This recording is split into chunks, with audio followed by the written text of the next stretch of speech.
Nā e te iwi mea ua hi kore a Aotearoa a te tau 2025.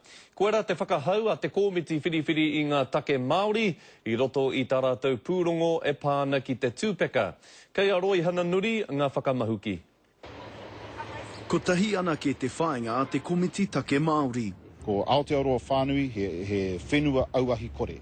Te kau mārima tau te wā hei whakatutuki i tērā wawata. I mean, if you want to kill yourself, go right ahead and start smoking.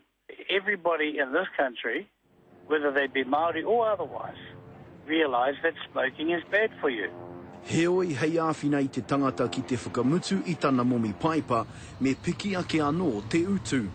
The advice that we have from our officials is that the fastest way to stop people smoking is still around price. Kei te kaha tautoko ngā rōpu aukati kai paipa i te pūrongo. I think the recommendations from the Māori Affairs Civic Committee are bang on. E ai anō ki te pūrongo, me whakaiti iho te maha o ngā hikareti e uru mai nei ki Aotearoa, kia iti te kitea i roto i ngā toa. Ka ora tonu te iwi Māori. Koia te mea nui, horekau ngā tāke te mea te kaupapa nui. Neke atu i te kotahi piriona tāra te wairu o ngā tāke tūpeka ki te kāwanatanga. There's going to come a point in the future where this cash cow will no longer be there.